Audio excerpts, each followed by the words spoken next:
Presentamos En Plan Fácil Autónomo, nuestra manera de hacerte la vida más fácil. Abre tu cuenta y solo domiciliando tu cuota de autónomos, disfruta de todo un mundo de ventajas. Da el salto a Caja 7. Digo salta, salta conmigo, digo salta, salta conmigo.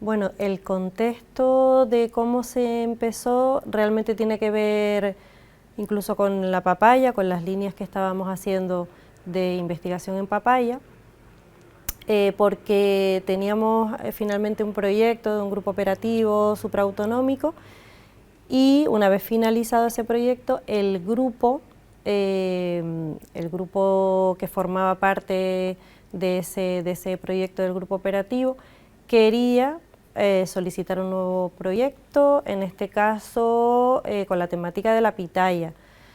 En mi caso yo no había trabajado previamente en el cultivo de la pitaya, pero sí es verdad que había un interés por parte del sector, incluso del ICIA, en que se continuara con los trabajos de pitaya. Cierto que en el ICIA ya se había comenzado a trabajar con estas líneas, desde que yo sepa, desde la época de Víctor Galán, ahí ya se empezó a trabajar con el cultivo de la pitaya. Y bueno, a raíz de intentar solicitar un nuevo proyecto de grupo operativo supraautonómico en pitaya, pues comenzamos a hacer los trabajos de pitaya, pero en este caso conseguimos una financiación por parte de la Dirección General de Agricultura.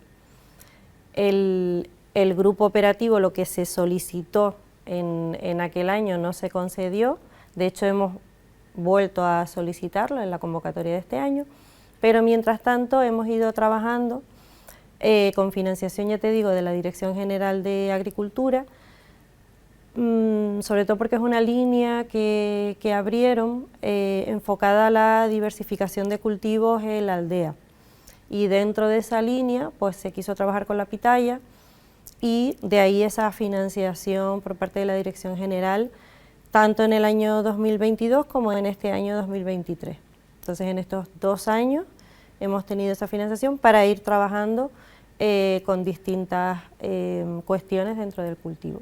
Sí, un poco la idea de esa línea y de ese proyecto que tenía la Dirección General era seguir estudiando alternativas o otros cultivos, ya no te digo sustitución, pero sí diversos cultivos que pudieran ir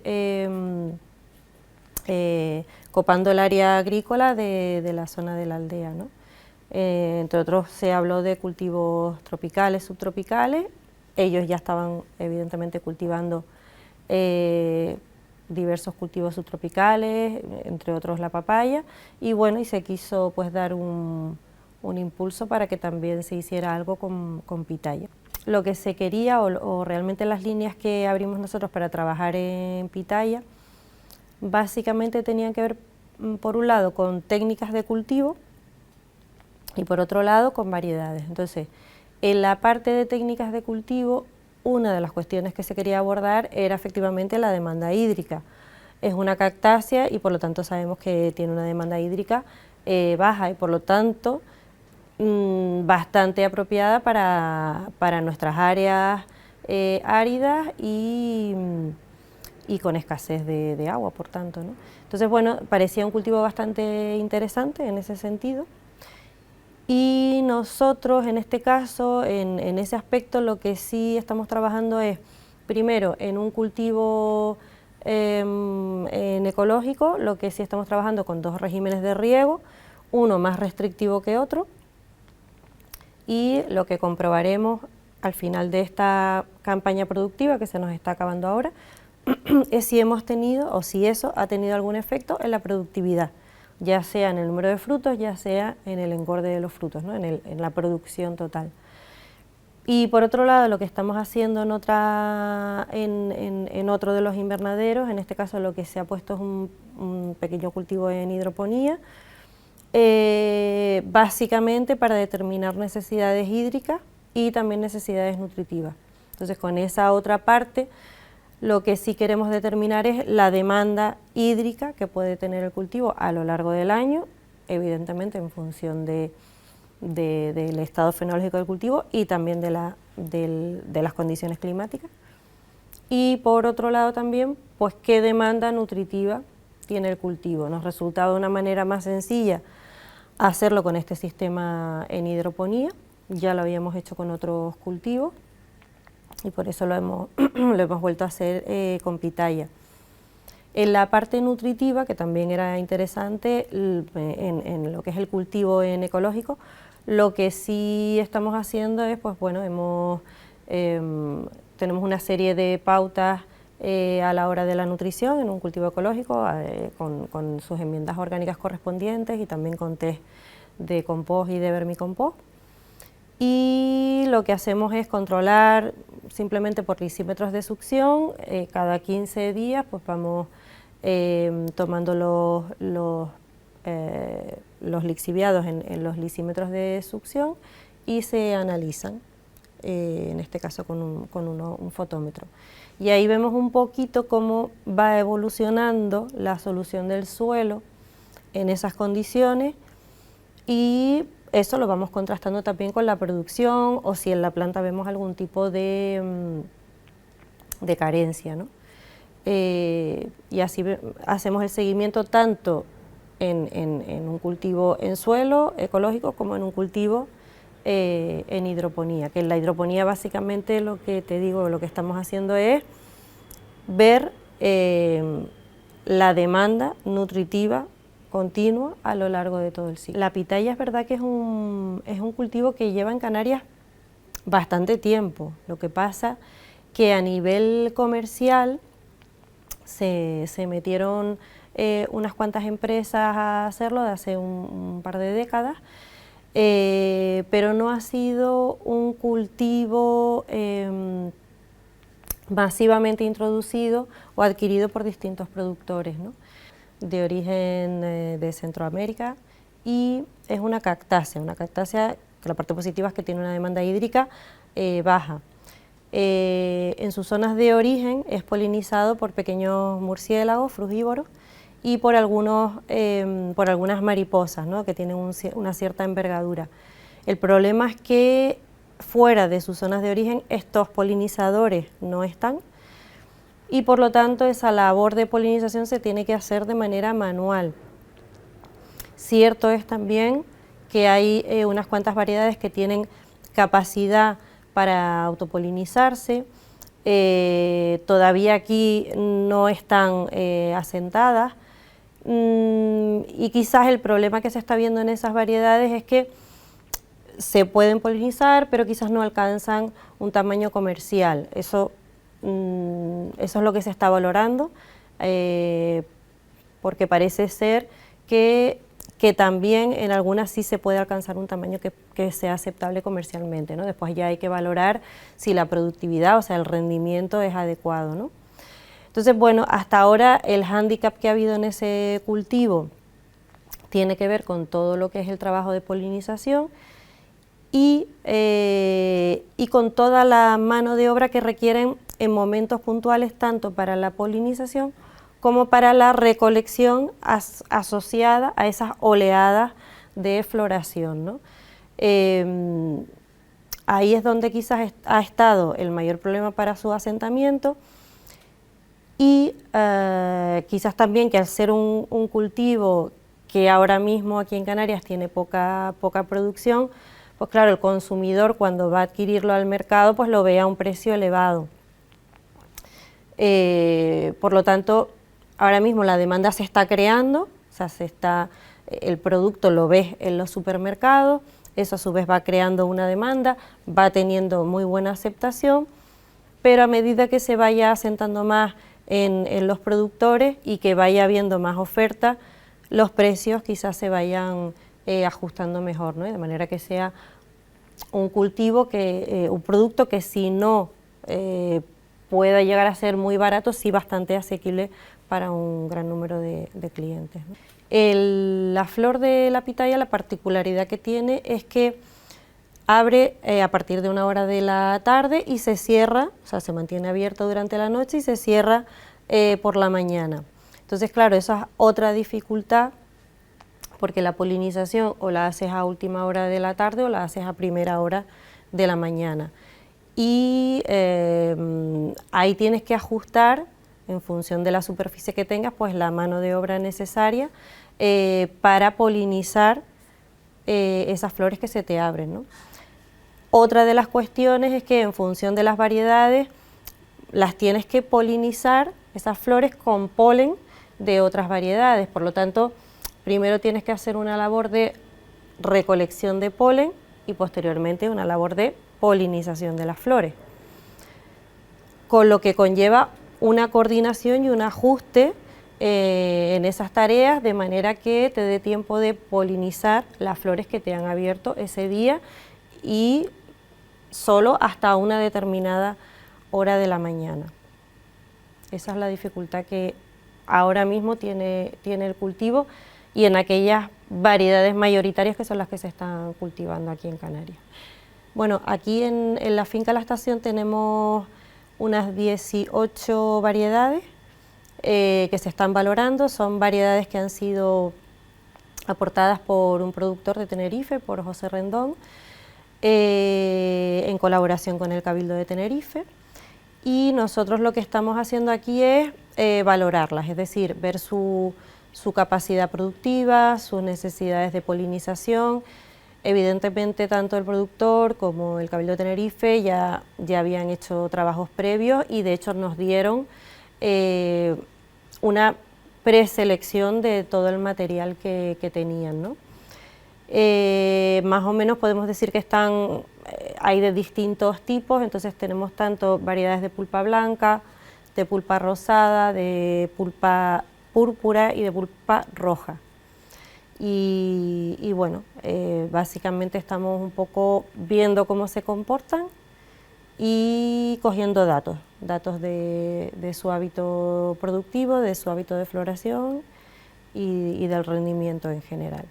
Sí, en el rendimiento y en la productividad influyen muchísimas cosas. Evidentemente, una de las cosas que queremos seguir abordando dentro de los trabajos que estamos haciendo es, aparte de la influencia del clima, que es evidente, la variedad es evidente también que influirá, pero también lo que son la poda, ¿no? Cómo podemos manejar la planta de manera que intentemos regular un poco su floración y que no tengamos esas oleadas tan fuertes en un momento dado.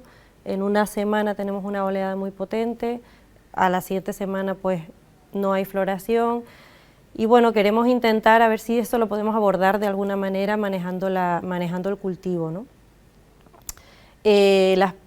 Las productividades o las producciones y los tamaños medios de fruto evidentemente varían mucho en función de la variedad.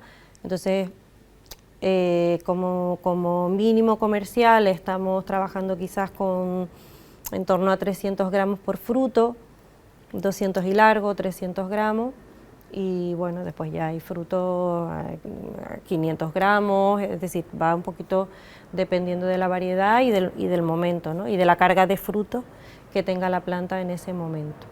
Dentro del proyecto, con la financiación que tenemos, pues hemos contratado a una persona, a Estefanía, que es la que está llevando el peso de la toma de datos, del control de la producción, es decir, de todo lo que tiene que ver con los ensayos que estamos llevando a cabo, ¿no? Entonces, por un lado, para la parte de nutrición, si nos basamos en lo que tenemos en hidroponía, hay que hacerle un seguimiento bastante constante a la solución nutritiva que le estamos aplicando y a la solución nutritiva que drena.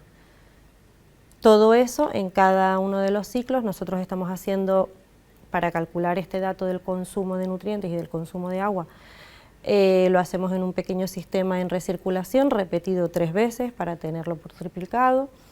Y para tener el dato lo que tenemos que hacer es analizar la composición y el volumen al inicio de un ciclo y al final de un ciclo. Cogemos muestras de solución nutritiva, medimos el volumen consumido, mandamos a analizar y con eso hacemos una valoración de lo consumido por la planta, ¿no? Tanto de, como te digo, de la parte nutritiva como de la parte hídrica. Eso conlleva, ya te digo, estar haciendo un seguimiento en continuo, porque lo que sí queremos o lo que sí queríamos determinar era ese requerimiento hídrico y nutritivo a lo largo de todo el ciclo. Lo que tiene que ver con el seguimiento de los ensayos que estamos haciendo en la parte de suelo, sí que hemos instalado unos lisímetros de succión y básicamente lo que nos va a ayudar es para ver cómo está la solución del suelo en los cultivos y determinar cuál sería la concentración adecuada o entre qué rangos debemos de tener la concentración de los distintos nutrientes en el suelo, en la solución del suelo. Y por otro lado también tenemos instalados en este ensayo en suelo sensores de humedad de suelo, que nos van a ayudar primero para saber entre qué rangos nos debemos de mover sin que la planta llegue a sufrir, y por otro lado también los tenemos pues como comenté antes, porque estamos determinando si podemos reducirle el suministro hídrico a la planta sin que se vea afectada la producción. Por lo tanto, en uno de los tratamientos lo que estamos haciendo es bajar el número de riegos a la semana, es decir, llegar hasta una tensión hídrica en el suelo mayor que en el otro tratamiento y ver si hemos tenido algún efecto en la productividad. Si al final vemos que no tenemos un efecto en la productividad, no tenemos una reducción, pues bueno, sería un dato bastante positivo porque nos indica que podemos estresar un poco más a la planta, ahorrándonos el tener que poner agua, ¿no? Teniendo por lo tanto una mayor eficiencia en el uso del agua.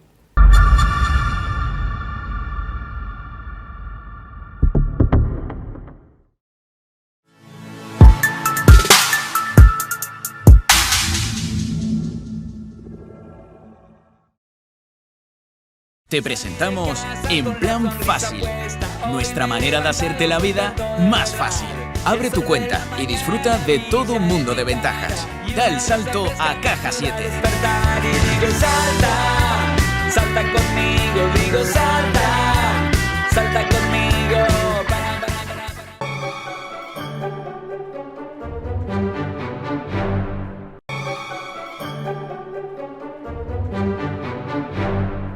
Nadie dijo que fuera fácil seguir ahí, marcando el ritmo, revolucionando.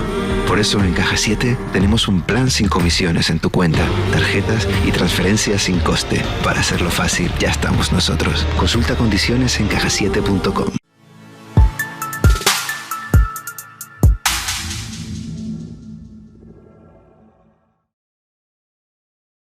Por otro lado, lo que también estamos viendo es, claro, estos cultivos conllevan tener un entutorado. Los productores, la gente utilizan muchísimos tipos de entutorado, desde lo que se llama el tubo o el palo vietnamita, que por ahí hacen crecer la planta, y después ya cae, ramifica, y ahí es donde tiene la producción. Hasta sistemas tipo parrales, más altos, más bajos. Nosotros lo que sí hemos puesto es algunos sistemas, ahora mismo estamos probando 3.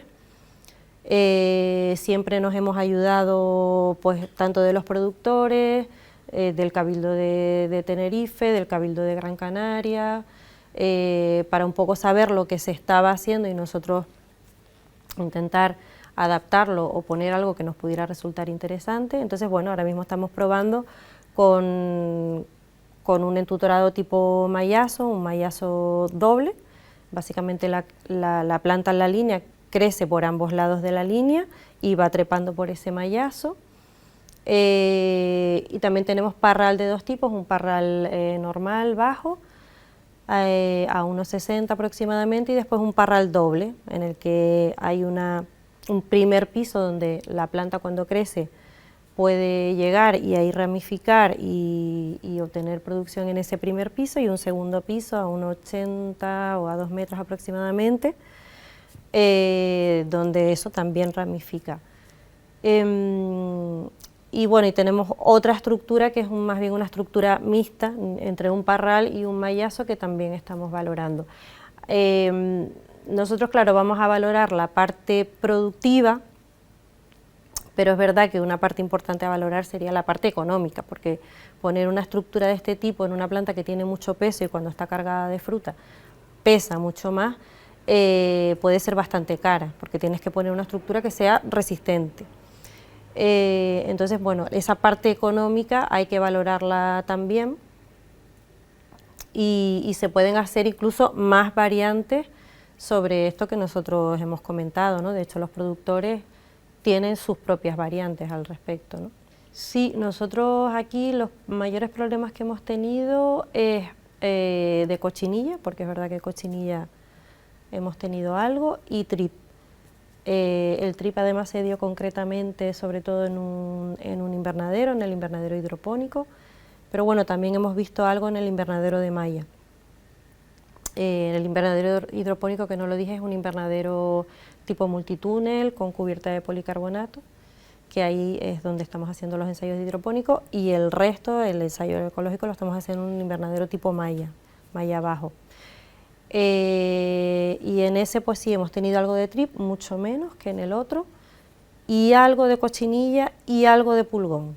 No han sido unos problemas muy descontrolados, pero bueno, que hemos tenido un poquito que atajar, que dar algunos tratamientos puntuales con productos autorizados en producción ecológica, pero por ahora no vemos que tenga unos grandes problemas. Quizás en lo que sí a veces nos han aparecido, sobre todo al principio del cultivo, alguna vez nos aparece algún tipo de pudrición en la zona del cladodio, más asociado quizás a hongos de suelo, alguna bacteriosis, pero por ahora nada importante. Ahora mismo hay algunos problemas que están presentes en el cultivo de virosis. Afortunadamente nosotros hoy por hoy aquí no tenemos, pero sí están presentes ya en España, esas virosis que están afectando a cactáceas y entre otros a la pitaya en este caso. Bueno, que como esto es un proyecto, como te dije, de diversificación de cultivos en la aldea, una de las acciones que teníamos era pues poner una pequeña finca, parcela, piloto, en la zona de la aldea. Entonces, en 2022 pusimos dentro de la finca de José Franco, en la aldea, una pequeña área donde se instalaron estructuras de entutorado también diferentes y se trasplantaron 4 variedades concretamente.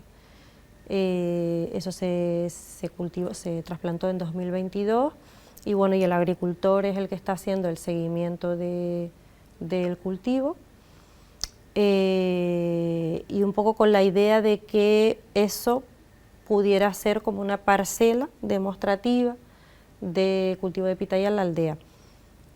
Eso no significa que no haya más productores de pitaya en la aldea. En la aldea ya había gente que tenía pitaya en mayor o menor superficie, pero ya había pitaya. Y después con la cooperativa Coagrisam, sí estuvimos hablando con la idea de poner una parcela demostrativa.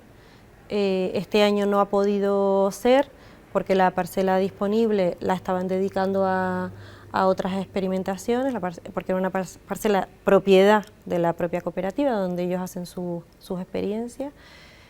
Entonces vamos a intentar a ver si el año que viene, en función de la financiación disponible, si podemos continuar con esta línea, pues si se puede instalar una parcela demostrativa en la propia instalación de la cooperativa. Nosotros hemos vuelto a solicitar el proyecto del grupo operativo supraautonómico. Se solicitó en este año, en septiembre, que fue cuando se abrió la convocatoria. Y bueno, si nos lo conceden, pues podremos seguir con esa línea.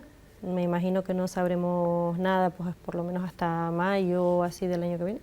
Y si nos lo conceden, pues podremos seguir con esa financiación y con esta línea, ¿no? Vamos a ver, cruzaremos los dedos. Que no te dije, nosotros en la parcela, en el invernadero que tenemos de malla, que es donde estamos haciendo la mayor parte de la experiencia de pitaya, lo estamos haciendo con manejo agroecológico. Entonces, bueno, para el control de plagas lo que hemos instalado es algunos setos, tanto en el interior como en el exterior del invernadero, con plantas adaptadas a la zona, tanto algunas son endémicas, otras son plantas halófitas que se encuentran en la zona. Hemos sido también asesoradas pues, por los compañeros tanto del Departamento de Protección Vegetal de Licía como por Isabel Hidalgo, que tiene un vivero de plantas canarias aquí en Gran Canaria. Entonces las especies seleccionadas han sido un poco asesoradas por todos ellos. Y en ese invernadero lo que hacemos es aportar enmiendas orgánicas a base de compost, un compost que hacemos nosotros aquí, tenemos un área para elaboración de compost, y también le aportamos test de compost y test de vermicompost. También tenemos un pequeño cuarto que es donde tenemos las cajas con la vermicompostera. De ahí es donde sacamos el humus de lombriz y con eso elaboramos los test de humus de lombriz. Entonces, esos son los aportes que le estamos haciendo de manera continua al cultivo, el aporte nutritivo que lo hacemos en este invernadero con manejo agroecológico. Pues yo lo que estoy desarrollando tiene que ver con la línea de investigación de la recuperación de los suelos degradados. Para ello lo que estamos utilizando son residuos orgánicos y los transformamos en unas enmiendas que tienen un alto valor agronómico, como el compost, el vermicompost y el biochar. Y en esta línea pues se hizo un proyecto que es el Vercochar, que es donde se han estado desarrollando todas las actividades y para ver la mejora de los suelos con estas enmiendas. Pues se puede entender un suelo degradado como aquel que ha perdido parte de su funcionalidad. Puede ser por una destrucción de la estructura, por una pérdida de nutrientes o por una pérdida de la parte biológica del suelo.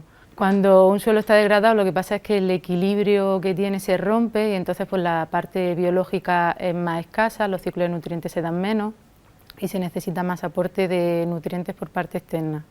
Lo que pasa cuando un suelo está más degradado es que pierde la estructura, entonces cuando pierde la estructura lo que tiende es a compactarse, cuanto más compacto, pues menos oxígeno va a tener.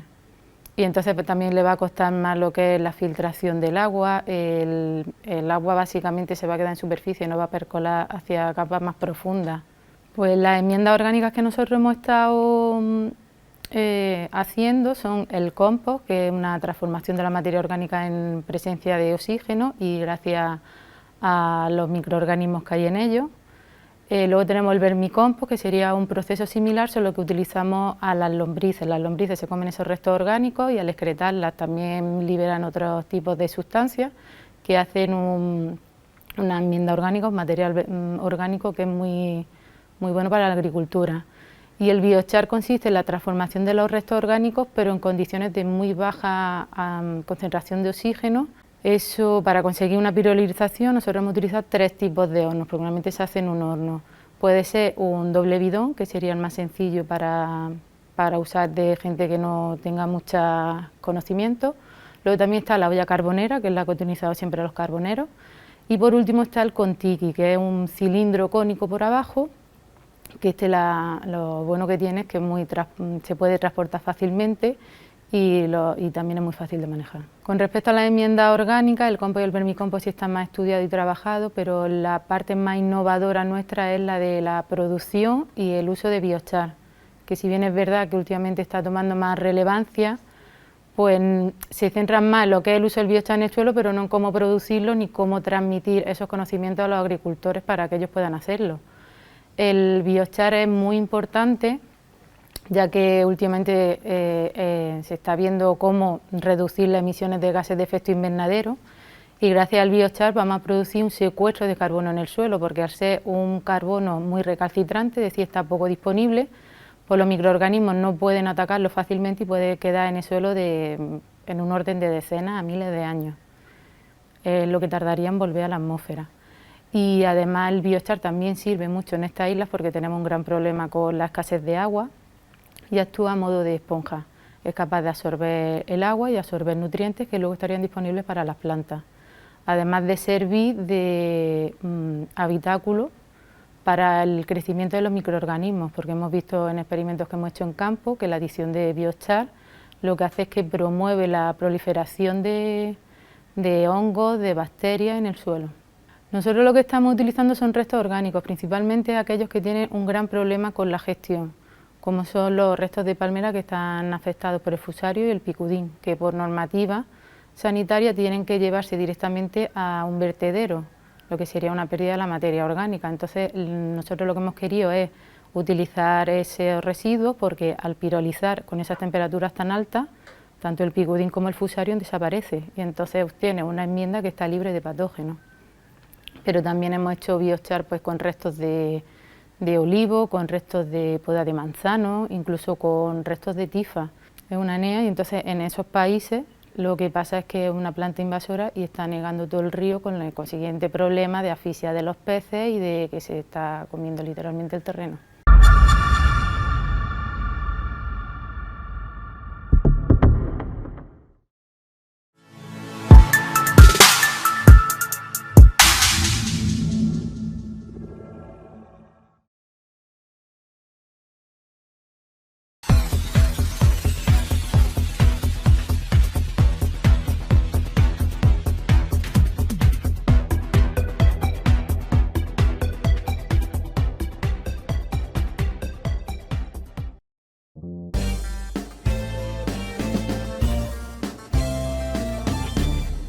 Sí quería transmitirte en nombre del Gobierno de Canarias el agradecimiento, Leopoldo. Lo que tú con todo el equipo de hombres y mujeres que te han acompañado de todas facetas, de lo público, de lo privado, de Portugal, de Francia, haciendo unión en las regiones ultraperiféricas, las 9, de manera muy hábil e inteligente a la hora de conseguir los acuerdos en el seno de las instituciones europeas, no solo ha significado un antes y un después para Asprocan y para el plátano, sino para Canarias. Detrás del paisaje, detrás del transporte, detrás de la economía, detrás del empleo, detrás del ejemplo de unidad y colaboración público-privada, en aquellos tiempos donde a lo mejor eso ni existía. Ahora hablamos mucho de lo público y privado, pero en aquella época había que ser un visionario para poder conseguir y articular esos apoyos, ¿no? Y ese es tu legado y esa es nuestra responsabilidad. En unos tiempos donde la unidad, donde el trabajo conjunto, donde el ser capaz de ser generoso y ceder un poco para conseguir un bien mayor, pues precisamente no lo estamos viviendo en estos tiempos. Así que yo en nombre de Canarias solo quiero darte las gracias, decir que en el pasado he aprendido mucho de Asprocan y mucho de ti, y saben que en algunos momentos también tuvimos algunos encontronazos, pero tengo que decir que siempre me enseñaste con humildad, y me hiciste ver que estaba equivocado. Así que hoy, aquí, te lo quiero decir, y no me tumbaste como el alemán porque tú sabes que hubo Coca-Cola. Así que en esas capas, muchísimas gracias y gracias, Leopoldo. Tenerife y Canarias te estarán siempre agradecidas. Todo lo que has hecho por esta tierra, por el cultivo del plátano, ya lo decía Cleto, no solamente es el cultivo y los productores, es el paisaje de nuestra tradición.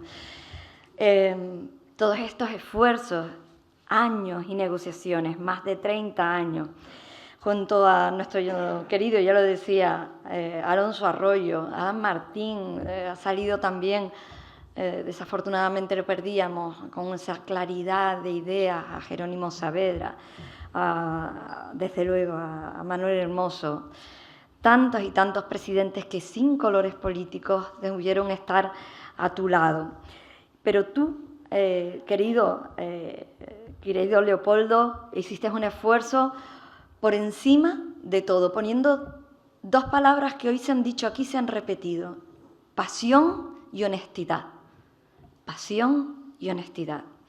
Por eso hoy no solamente no podía faltar como presidenta del Cabildo Insular de Tenerife, porque una parte muy importante de la producción platanera ocurre aquí, en Tenerife, es parte de nuestro paisaje, el paisaje y del trabajo de la isla de Tenerife, pero también a título personal, porque conozco a tu familia, a tu mujer, a tus hijos, a tus nietos, y todos ellos, detrás de esas horas de negociaciones, de esfuerzos, de viajes, estaban ellos, que están hoy aquí, orgullosos de ti, orgullosos de nuestro Leopoldo. No han sido fácil, no fue fácil, no va a ser fácil, pero lideraste un grupo de personas que pudieron diseñar una estructura europea del plátano y de las ayudas al sector. Y permítanme que en este punto recuerde algunas reuniones, en algunas estuve con Gabriel Mato y con Adán Martín, que se iban pasando las horas, íbamos perdiendo los aviones, estaba con Loyola de Palacio, y negociamos en aquel momento una ayuda que parecía muy pequeñita, discreta. Conseguimos colar, ¿recuerdas, Gabriel?, la ayuda al transporte. La ayuda al transporte, que después, muchos años después, ha conseguido, bueno, pues ponerse en marcha y ser clave en el momento del descreste de los aranceles. Y ese grupo de personas consiguió que hubiera una ficha exclusiva dentro del POSEI que ha sido tan importante y que tantas esperanzas ha dado a un sector que lucha cada día por su supervivencia. Enhorabuena por esta trayectoria, porque ese es el legado que nos deja a tantos amigos, con tantos buenos recuerdos, con esos logros que rememorar. Este documental era absolutamente necesario para que sea conocido y de los que todos tomamos buena nota. Al final del documental nos pones las tareas para los próximos años. Estamos convencidos que tu legado seguirá siendo un ejemplo para abordar todos y cada uno de los retos que aún nos quedan por delante. Muchísimas gracias, Leopoldo. Este homenaje es para ti.